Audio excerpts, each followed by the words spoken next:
La siguiente ponencia es presentada por Leonardo Reyes, jefe de la Unidad de Estudios e Indicadores de la Vicerrectoría de Investigación y Desarrollo de la Universidad de Chile. Nos presenta datos abiertos generados por la investigación científica y para ciencia, tecnología, conocimiento e innovación. Desafíos en base a un análisis comparativo entre Chile y Argentina. Dejo con ustedes a Leonardo Reyes.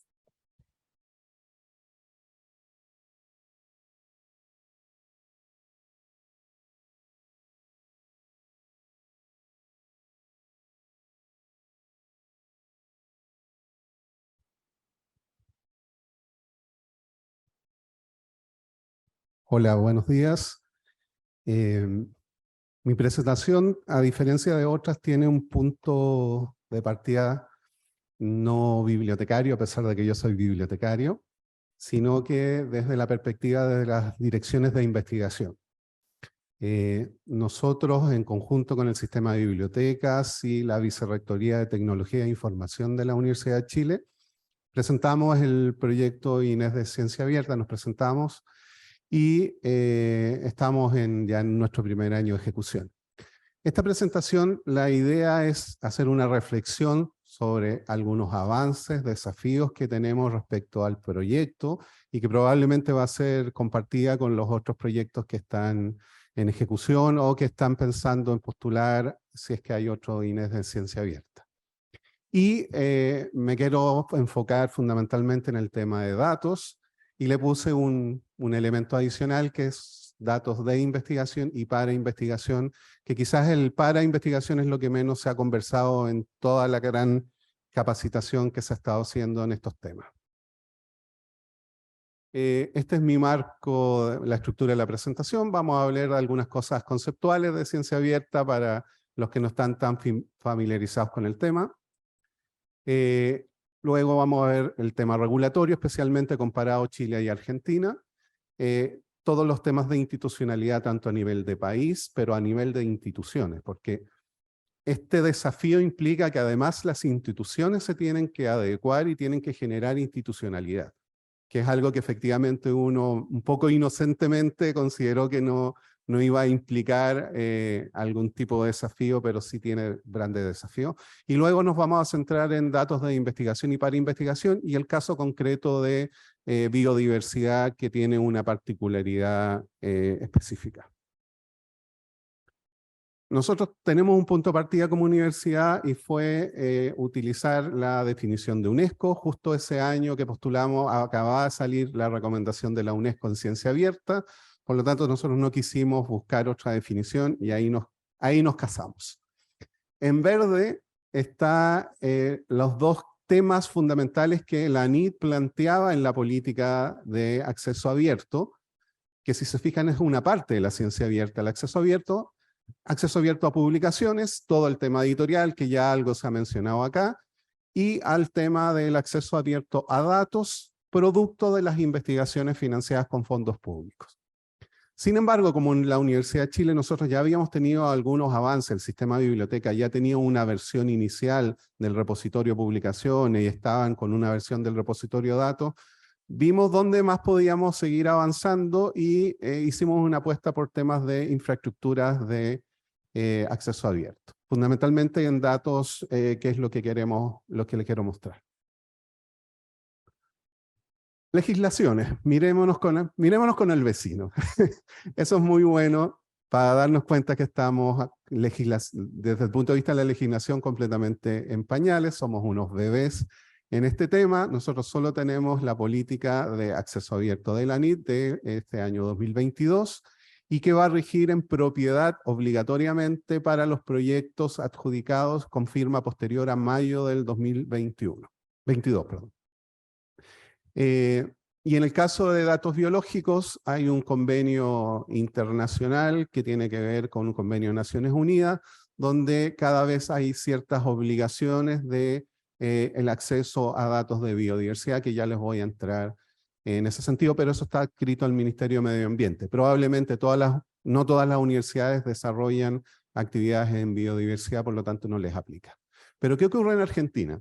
En Argentina, antes de generar la política y las leyes de ciencia abierta, ellos inteligentemente crean un sistema de organismos con los cuales van a aplicar las diferentes leyes que posteriormente vamos a mencionar. Por lo tanto, ese sistema fija de alguna forma quiénes son los elegibles, a quiénes se les va a obligar, qué recursos se les va a poner a disposición. Por lo tanto, evidentemente ese sustento, como Chile, no lo tenemos. Hoy día, ustedes saben, cada uno puede plantear el proyecto que quiera, bajo las normas que quieran. Algunos quieren CRIS, otros tenemos desarrollos locales, otros querrán comprar un Pure.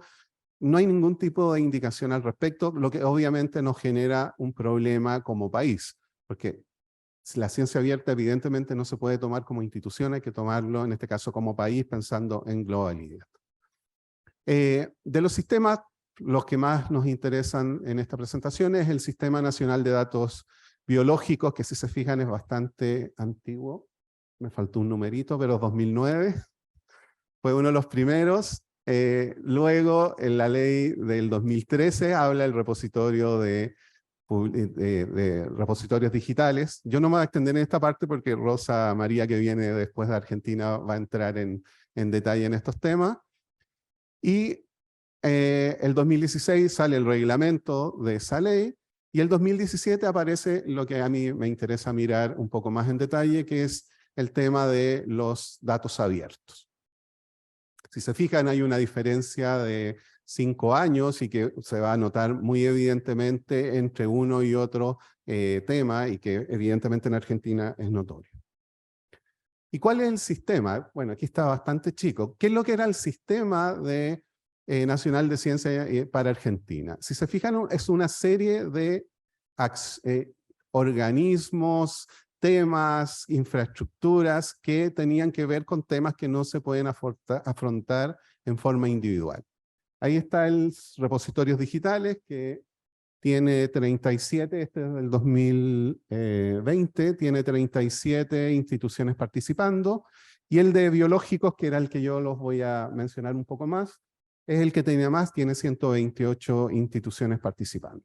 Pero hay de temas de datos del mar, hay de láseres, bioterios, etcétera, etcétera. Entonces, evidentemente, esto hoy día en Chile no lo tenemos como acción colectiva, sino que cada institución, a medida que nos empiezan a exigir, hemos tenido que ir montando, especialmente dentro de las direcciones de investigaciones, hemos tenido que ir montando CICUAs para los temas de manejo de animales, todo el tema de integridad en investigación, etcétera, etcétera. Entonces, evidentemente existe una carga del propio sistema investigativo a cada vez cumplir más regulaciones en los temas de investigación. Por lo tanto, ahora yo les voy a mencionar, en algún momento voy a entrar solo a temas de datos biológicos. Para mostrar la diferencia respecto de los repositorios, el repositorio de publicaciones en Argentina más o menos tendrá 50 instituciones hoy día, y el de datos, que es este, tiene 12 instituciones, de las cuales la mitad no son universidades. Son estos los típicos organismos como el Cernagiomín en Chile, que son organismos que generan datos y de distinta naturaleza. Por lo tanto, si se dan cuenta, hay una diferencia importante en el avance de ambos temas.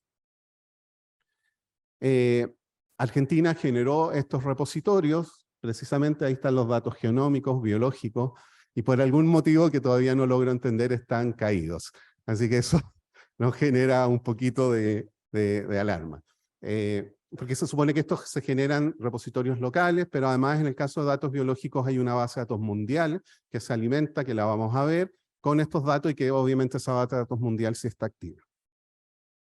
Aquí viene una bibliografía. Encontré a un biólogo muy preocupado y que dice que él siente que los datos biológicos, todo el tema del repositorio está un poco congelado e incierto, y eso obviamente genera un rasgo de preocupación. En el caso de datos de investigación y para investigación, han existido algunos diagnósticos a nivel de país, algunas propuestas también asociadas a eso, pero en estos momentos el Ministerio de Ciencia, que es en el fondo el organismo que debería tomar estos temas, no ha definido una agenda propiamente de ciencia abierta ni de vamos a ver algunas cosas de datos, sí. Este es un documento del Ministerio de Ciencia, recientemente, este año 2022, se llama Datos de Interés Público y es el resultado de una comisión que está instalada en el Ministerio de Ciencia que ve el tema de datos de interés público. Ellos definieron no todos los datos, sino que algunos. Aquí están los datos que el Ministerio considera de interés público.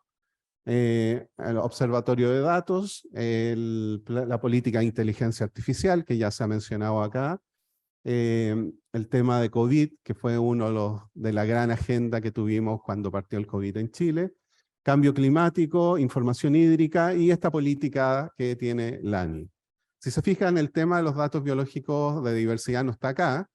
Supongo que es porque todavía no logran articularse dos ministerios distintos y tener este tema en común. Los documentos digamos, del ministerio se basan en lineamientos y acciones de la OECD. Ahí hay algún poco del tema de cómo ellos entienden las cadenas de valor. Está la letra chica, me imagino que esta presentación estará disponible para que puedan leer la letra chica. Y un tema relevante en estas diagnósticos y propuestas es el tema de la gobernanza, que efectivamente no está desarrollado a nivel nacional y que las universidades de alguna forma estamos un poco presionadas a empezar a trabajar en ellos.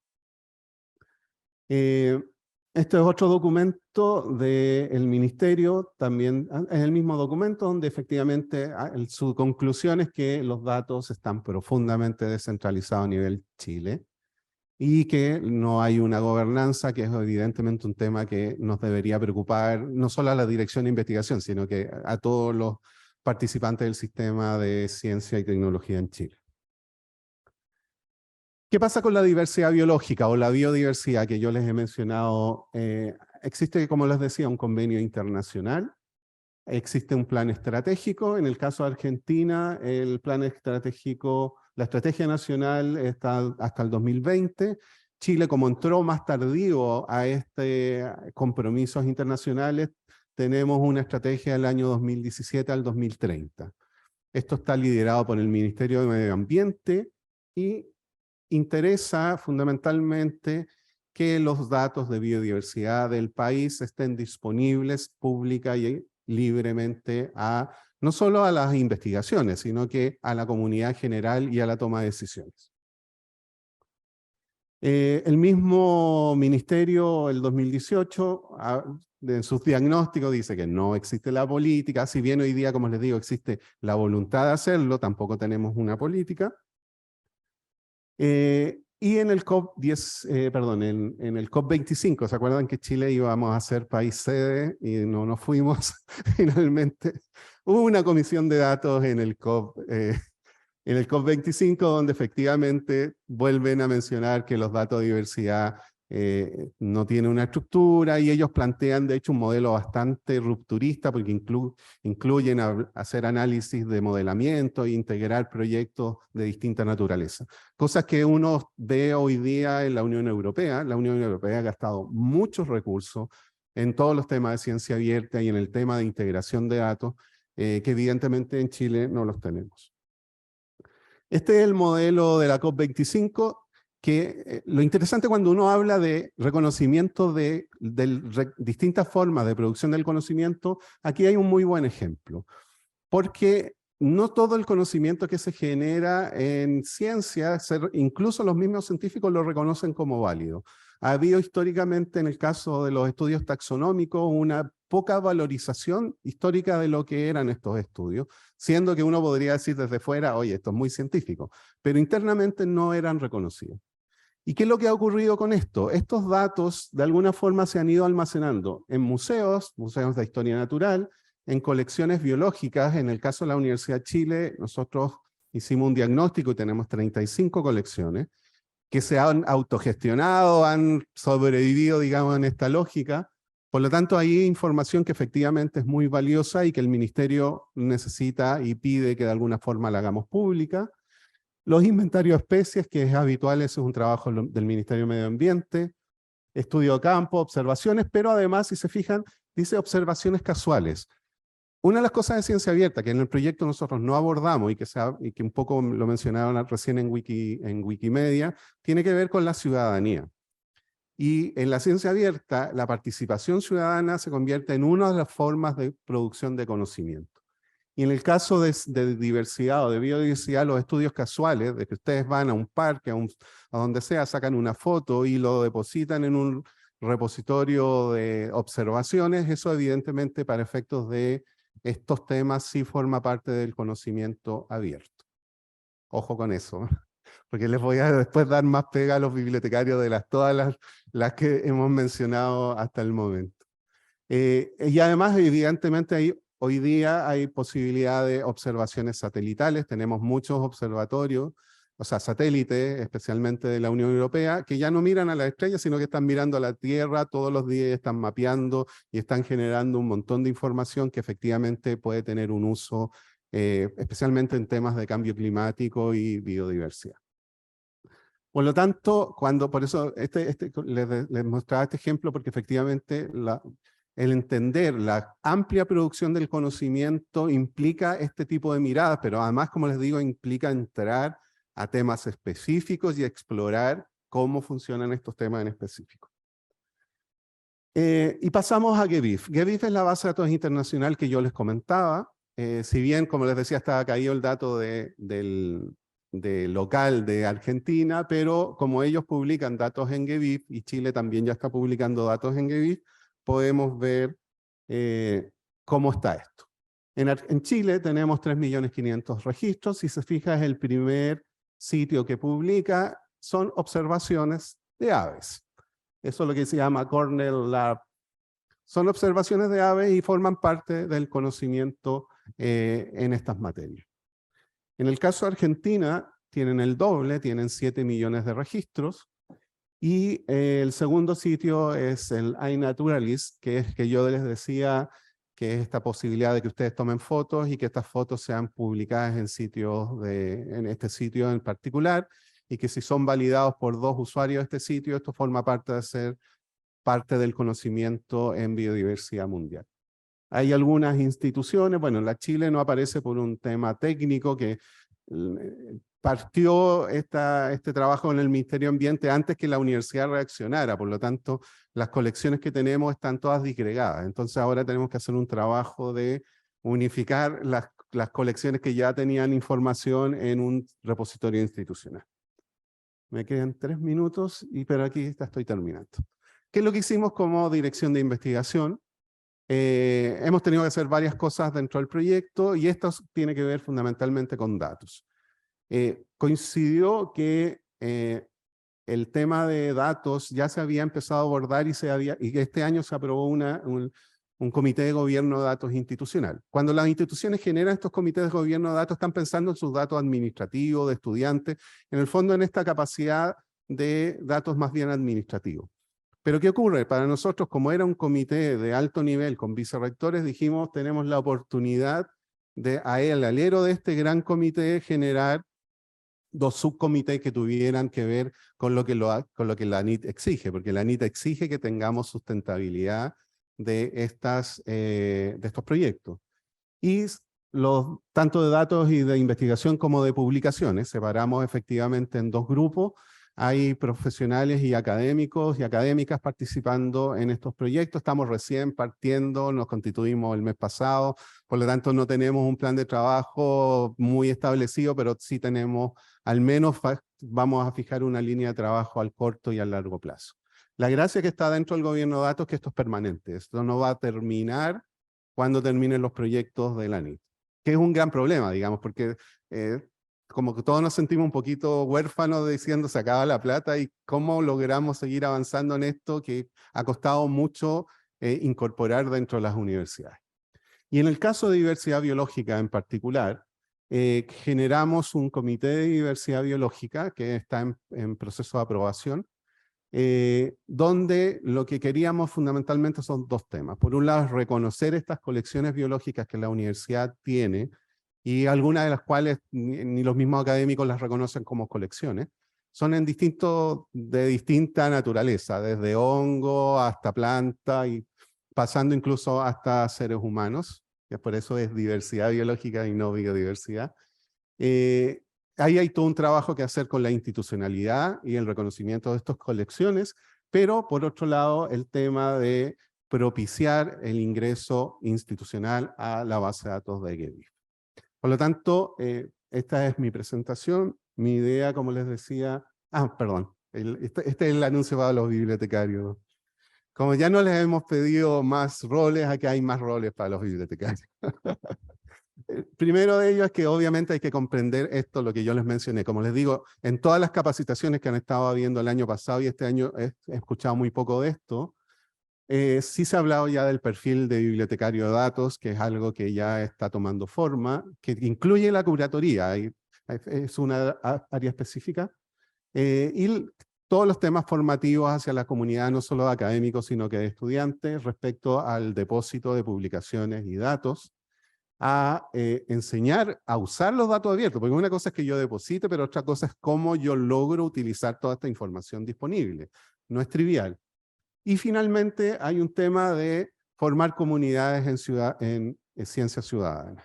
Ahí efectivamente hay varios ejemplos de bibliotecas que trabajan con las comunidades, pero yo creo que efectivamente hay un rol de avanzar hacia la formación en ciencia ciudadana. Muchas gracias, estoy justo en el tiempo.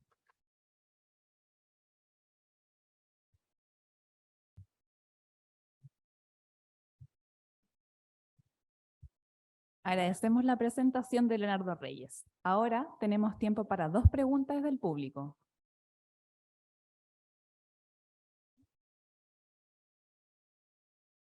Ya. Por aquí. Sí.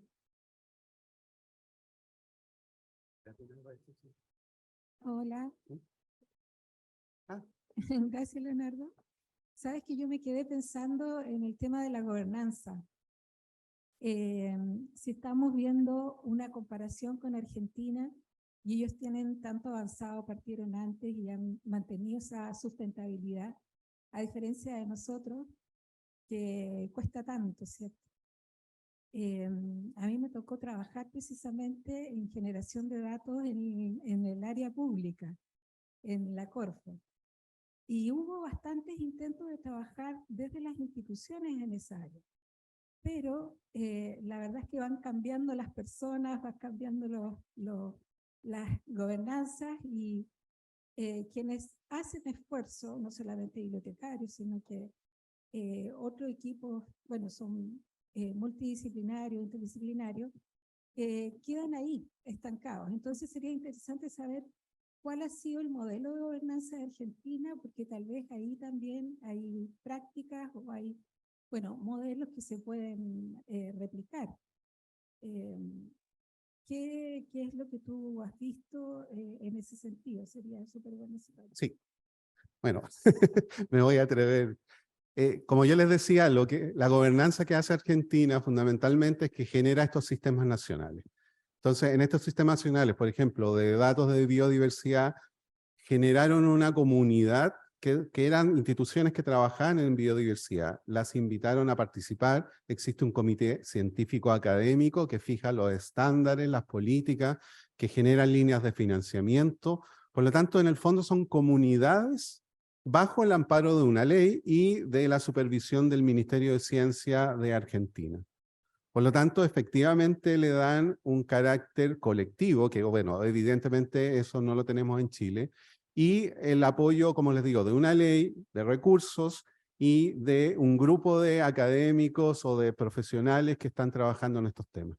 Evidentemente, bueno, ustedes ven que hoy día salió la noticia que el Ministerio de Ciencia, por ejemplo, presentó al gobierno la agenda de género en investigación, y eso tiene que ver también, como yo les digo, estamos hoy día exigidos de tantos temas que probablemente para el ministerio, bueno, no probablemente, de hecho, si lo presentaron es porque evidentemente el género en investigación es un tema prioritario para el Ministerio de Ciencia.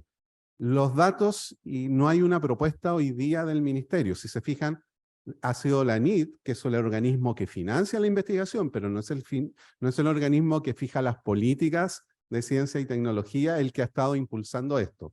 Nosotros podríamos entender lo que es como tenemos la primera piedra. porque evidentemente estamos 20 años a nivel país atrasados respecto al resto del mundo. Por lo tanto, evidentemente en Chile institucionalidad no hay, y bueno, quizás ahí Rosa María la siguiente va a explicarlo. Ahora.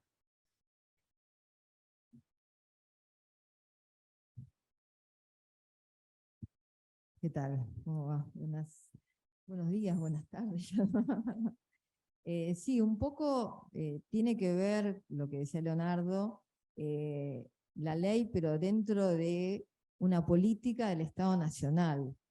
Es decir, hay una decisión dentro del gobierno nacional en donde se establece como política que es necesario trabajar en un sistema nacional de información, y para trabajar en ese sistema nacional de información, una de las líneas de trabajo tiene que ver con el acceso abierto, con democratizar este acceso al conocimiento, de poder, cuanto mayor cantidad de investigadores puedan dar a conocer sus trabajos, eso genera una mayor transferencia de conocimiento, eso genera una mejor y una mayor democratización del acceso del conocimiento. Entonces hay una decisión política y hay una decisión a nivel de Estado que permite, a partir de los distintos organismos que trabajan en las distintas áreas, es decir, nosotros, por ejemplo, trabajamos específicamente, bueno, que después yo voy a hablar un poco de esto, pero formamos parte de un sistema nacional de repositorios digitales que depende del MINCIT, del Ministerio de Ciencia y Técnica de Argentina. En ese sistema nacional en el cual formamos parte se establecen, además de la ley, hay una reglamentación de esa ley y hay una serie de requisitos que tienen que cumplir las instituciones, que si no las cumplen, no van a recibir nuevo financiamiento. Es decir, ya no es solamente que el investigador, si quiere publicar en una institución o si el investigador está interesado, sino que todos aquellos, tanto becarios, investigadores, docentes, tecnólogos, estudiantes de distintas maestrías, si ellos reciben fondos públicos, están obligados por ley a publicar en acceso abierto y tienen plazos. Por ejemplo, en el caso de las tesis hay un plazo de 6 meses después de su publicación. En el caso de artículos tienen 6 meses después de su publicación, salvo que tengan algún acuerdo con alguna editorial, y en ese caso pueden pedir lo que se llama el periodo de embargo. Pero, y en el caso de los datos primarios, tienen los proyectos 5 años, es decir, que luego de 5 años que ellos utilizaron esos datos para sus investigaciones, tienen que dejarlos en abierto para que otros investigadores, para que otras investigadores que están trabajando en ese tema puedan utilizarlos y utilizarlos desde otro lugar. Además, eso también le da una transparencia a las investigaciones y sirven para generar nuevo conocimiento. Entonces, hay una decisión y hay una de Estado. Esa es la diferencia, me parece, fundamental con respecto, y además tiene que ver con esto, con los protocolos, al haber una política, o sea, al haber una decisión de Estado, al haber una ley y al haber políticas en los distintos sistemas de organización de la información, se establecen también las directrices que permiten la interoperabilidad, porque si no, como decía Leonardo, si cada uno de los investigadores o cada una de las instituciones va a empezar a trabajar como quiera, y después la interoperabilidad de los datos es imposible. Desde Zoom, Dani Yáñez pregunta: ¿cómo incentivar a los académicos e investigadores a que accedan a abrir sus datos y depositarlos en los repositorios? Se ha visto que son reacios al movimiento Open Data.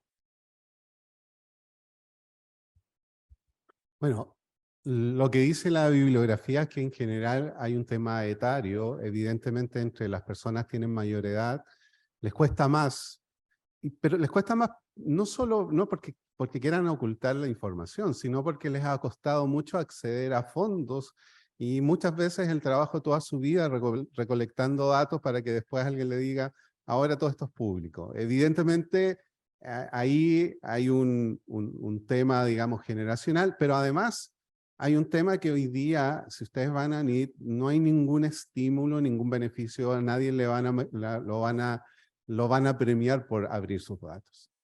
Y de hecho, en el caso de varias universidades como que ustedes todas participan en estos proyectos, por ejemplo, de Ciencia 2030, Ingeniería 2030, nos preguntan, pero ¿y qué pasa con los datos que van a ser patentables? ¿Qué pasa con los datos sensibles? ¿Qué ocurre? Porque además hay que, de alguna forma, los datos que quiero publicar, si son de datos sensibles, en mis consentimientos informados, en el trabajo con los comités de bioética, yo tengo que cambiar la forma para permitir el acceso abierto. Entonces, no es solo un tema de voluntad, hay un tema de que efectivamente es una complicación. Hacer los datos FAIR cuestan dinero, por lo tanto, evidentemente no lo quiero mirar solo desde el punto de vista negativo. Lo positivo es que efectivamente podemos instalar los conceptos de los planes de gestión de datos, y una cuestión muy importante que nosotros aprendimos en nuestro proyecto con nuestra asesora, que son los RRI, que es la investigación e innovación responsable, que al menos obliga a que las personas antes de investigar se hagan algunas preguntas. Preguntas con datos, preguntas con géneros, preguntas que al menos ya eso evidentemente va a ir generando un cambio, pero los cambios culturales evidentemente pueden tomar décadas, como ya vimos en Argentina. Damos las gracias a nuestro expositor y lo invitamos a tomar asiento.